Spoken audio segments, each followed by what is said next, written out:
Hello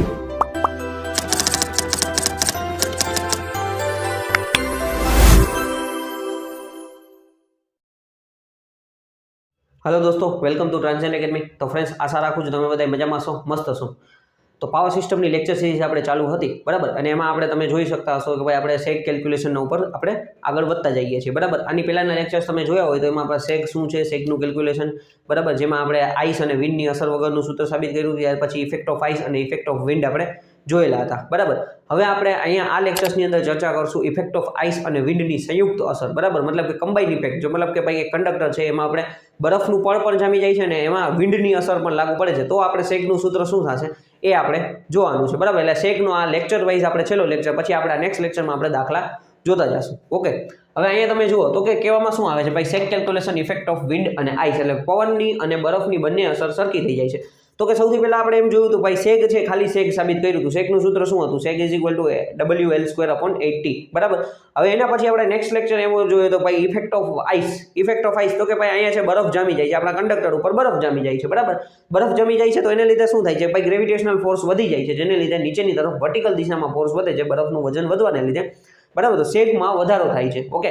ત્યાર પછી પવનનો અસર જોયો તો ભાઈ ઇફેક્ટ ઓફ વિન્ડ, તો એમાં શું કીધું, પવનની અસર છે એ આપણા હોરિઝોન્ટલ દિશામાં લાગુ પડે છે। પવનની અસર કઈ દિશામાં લાગુ પડે, તો આપણે હોરિઝોન્ટલ દિશામાં જ લાગુ પડે છે, બરાબર। પવન છે, ઇફેક્ટ ઓફ વિન્ડ છે, તો એ આપણને હોરિઝોન્ટલ દિશામાં લાગુ પડે છે, અને વર્ટિકલ છે, વર્ટિકલ દિશામાં આપણે ઇફેક્ટ ઓફ આપણે આઈસ લાગુ પડે છે, ક્લિયર। તો હવે અહીંયા તમે જોયો તો કે ભાઈ અહીંયા ડી ડાયામીટરનો આપણો કંડક્ટર છે, ડી ડાયામીટરનો કંડક્ટર છે, હોરિઝોન્ટલ દિશામાં વિન્ડની અસર લાગુ પડે છે, પણ જો બરફ જામી જવાથી શું થાય છે, બરફ જામી જવાથી એનો એરિયા વધી જાય છે, આપણા જે કંડક્ટરનો જે એરિયા છે એ વધી જાય છે, તો પવનની અસર પણ શું થશે, વધી જશે, બરાબર, કારણ કે જેમ એરિયા વધશે તો એ પ્રમાણે પવનની અસર વધી જશે, ઓકે। હવે અહીંયા સેમ એઝ ઇટ ઇઝ તમે અહીંયા જુઓ ભાઈ બરફ અહીંયા જામી ગયો છે, સેમ આપણે અહીંયા લખેલું છે, બરાબર, જે આપણે લેક્ચર્સમાં જોયું આગળના કે ભાઈ આપણે ડી ડાયામીટરનો કંડક્ટર છે એના ઉપર ટી થિકનેસ ને ટી થિકનેસનું આપણે શું કહેવામાં આવે છે, તો કે એનો એરિયા વધી જાય છે બરફ જામી જવાને લીધે। આ ડી ડાયામીટરનો કંડક્ટર છે એના ઉપર ટી થિકનેસનું પડ જામી ગયું છે બરફનું, ઓકે। હવે તો કે ખરેખર હવે આપણો ફોર્સ કઈ રીતના લાગુ પડે છે એના માટે આપણે જોતા જઈએ, તો કે આપણી પાસે ત્રણ અત્યારે ફોર્સ લાગુ પડશે। એક તો વિન્ડ ફોર્સ WW, બરાબર, તો કે WW છે, WW ફોર્સ એ આપણને WW, બરાબર, મેં પહેલા જ કીધું હતું કે હોરિઝોન્ટલ દિશામાં લાગુ પડે છે, એટલે કંડક્ટર છે, કંડક્ટરની હોરિઝોન્ટલ દિશામાં આપણને WW ફોર્સ એટલે કે વિન્ડ ફોર્સ અથવા આપણે વેઇટ ઓફ વિન્ડ એવું પણ કહી શકીએ, બરાબર। ત્યાર પછી WC છે, તો WC ક્યાં લાગુ પડશે, તો કે WC આપણને નીચે લાગુ પડશે। WC કંડક્ટરનો વજન છે એ ગ્રેવિટેશનલ ફોર્સને લીધે નીચેની તરફ જ લાગુ પડવાનો છે, બરાબર, કંડક્ટરનો વજન। હવે સાથે સાથે WI એટલે વેઇટ ઓફ આઈસ, બરાબર, તો કે ભાઈ કંડક્ટર ઉપર આપણે જ્યારે બરફ જામી જાય છે તો એનો વજન વધવાનો છે, વજન છે તો વજન વધવાનો છે, તો એ ગ્રેવિટેશનલ ફોર્સને લીધે જ છે, બરાબર। તો કે WC ની સાથે જ આપણને WI ફોર્સ લાગુ પડશે, તો એનો મતલબ હવે વજન વધી જશે તો સામે ગ્રેવિટેશનલ ફોર્સ એ વધી જશે, એટલે WI પ્લસ WC, ડન। અહીંયા આ વસ્તુ તમારે મગજમાં રાખવાની છે। હવે આ બેયનો તમે વેક્ટર સમ કરો એટલે આપણને ઇફેક્ટિવ ફોર્સ લાગુ પડશે, બરાબર, કે ભાઈ હવે ખરેખર ઇફેક્ટિવ ફોર્સ ક્યાં લાગુ પડે છે, એક આપણે વર્ટિકલ દિશામાં ફોર્સ લાગે છે, બે ફોર્સ હોરિઝોન્ટલ દિશામાં લાગે છે, તો આપણને મેઇન મળશે અહીંયા આપણને આપણો ઇફેક્ટિવ ફોર્સ WE આપણને અહીંયા મળશે, બરાબર। સેગનું સૂત્ર અહીંયા મળશે, તો અહીંયા આપણને શું થશે, થીટા, બરાબર, થીટા આપણને આ રીતના મળવાનો છે, અહીંયા આપણને થીટા ડિગ્રી મળશે, બરાબર, કે ભાઈ આપણે સેગ છે કાલે આપણે વાત કરી ભાઈ પવનને લીધે શું થીટા ડિગ્રી ટિલ્ટ થશે, બરાબર। WW અને WC અને WI બે વચ્ચેનો એંગલ કેટલો હશે, 90 ડિગ્રીનો હશે, પણ જ્યારે આપણે ઇફેક્ટિવ ફેસ હશે તો એ 90 ડિગ્રી કરતાં ઓછો હશે, બરાબર, એટલે થીટા ડિગ્રી આપણો એ સેગ છે એ ટિલ્ટ થશે, બરાબર, પવનની અસરને લીધે, ક્લિયર। તો અહીંયા આપણને ઇફેક્ટિવ ફોર્સ મળ્યો, તો ઇફેક્ટિવ ફોર્સનું સૂત્ર શું થઈ જશે, તો કે WE ઇઝ ઇક્વલ ટુ વર્ગમૂળમાં WC plus WI whole square, WC plus WI whole square વત્તા WW સ્ક્વેર, એટલે કે વિન્ડ ફોર્સ, અને આ તો બે એક જ ફોર્સ, એક જ દિશામાં ફોર્સ વર્ટિકલ દિશામાં લાગુ પડે છે, બરાબર, આઈસનો વજન અને કંડક્ટરનો વજન, ઓકે। તો આ આપણને ઇફેક્ટિવ ફોર્સનું સૂત્ર મળી ગયું, બરાબર। હવે અહીંયા પાછા આવી જઈએ તો કે જો કારણ કે આપણે WW ગોતવું જોશે, WI તો શું છે, WI તમે અહીંયા જુઓ તો કે ભાઈ WI છે પાઈ ટી કૌંસમાં D વત્તા T એને ગુણ્યા ડેન્સિટી, બરાબર। તો કે ભાઈ વેઇટ ઓફ આઈસ શું છે, બરફનો વજન કેટલો છે, કંડક્ટરનો વજન તમને દાખલામાં આપેલો છે, બરફનો વજન તમે અહીંથી ગોતી શકો, પાઈ ટી કૌંસમાં D વત્તા T ઇન્ટુ ડેન્સિટી, બરાબર। આ આપણે જે સૂત્ર આપણે સાબિત કર્યું હતું ઇફેક્ટ ઓફ આઈસ, એમાં આપણે આ સૂત્ર મેળવ્યું હતું, બરાબર, વેઇટ ઓફ આઈસનું।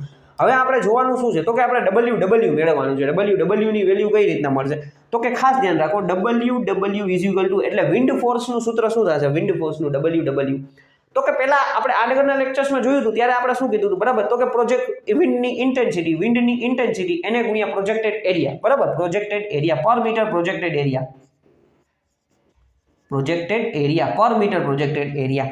તો કે ત્યારે આપણે d × 1 આવ્યું હતું, કારણ કે કંડક્ટરનો ડાયામીટર d હતો, કંડક્ટરનો ડાયામીટર અને 1 મીટર આપણે કન્સિડર કર્યું હતું, એટલે d × 1 આવ્યું હતું. પણ હવે અહીંયા આપણે પર મીટર પ્રોજેક્ટેડ એરિયા d × 1 નહીં આવે. શું કામ? કારણ કે કંડક્ટરનો ડાયામીટર અત્યારે વધી ગયો છે, બરફને લીધે ડાયામીટર શું થઈ ગયો છે?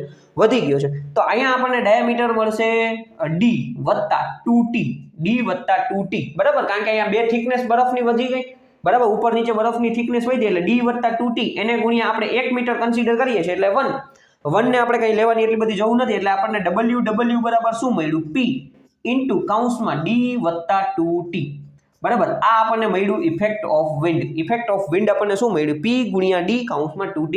હવે જ્યારે તમે સૂત્ર દાખલો ગણો છો ત્યારે તમારે આ સૂત્રની મદદથી આપણે w ની વેલ્યુ ફાઇન્ડ કરવાનું, કારણ કે ડાયામીટર ને વિન્ડની ઇન્ટેન્સિટી ને થિકનેસ ઓફ બરફ આપણને આપેલી હોય, બરાબર. તો એ રીતના આપણે w અહીંથી મેળવ્યું, બરાબર. wi તો આપણને પહેલા આપેલું જ હતું કે ભાઈ આગલા સૂત્રમાંથી કે ભાઈ πt / d + t × density. Clear?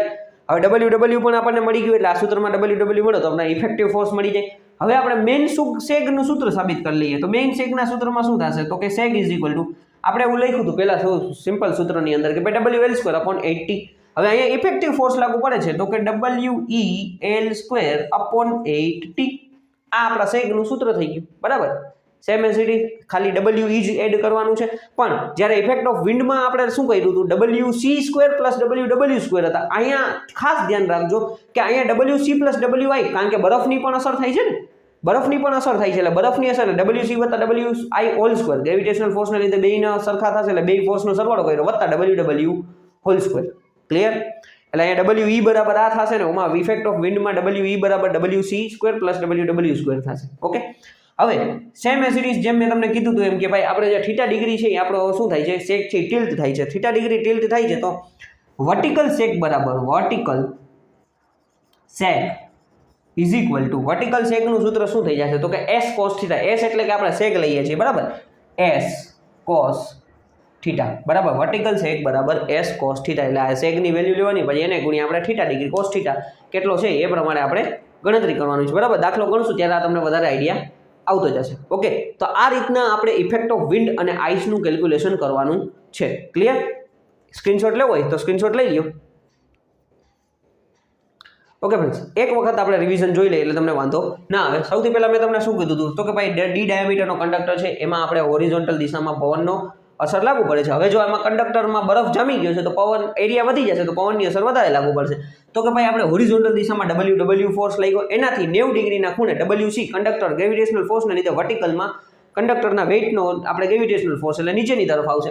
WI પણ એની સાથે જ આવશે. શું કામ? કારણ કે બરફને લીધે કંડક્ટરનો વજન વધી જશે. તો ઇફેક્ટિવ ફોર્સ આપણને અહીંયા એના વેક્ટર સમ કરવાથી મળશે, બરાબર. તો θ ડિગ્રી આપણને અહીંયા મળશે WE ઇફેક્ટિવ ફોર્સ.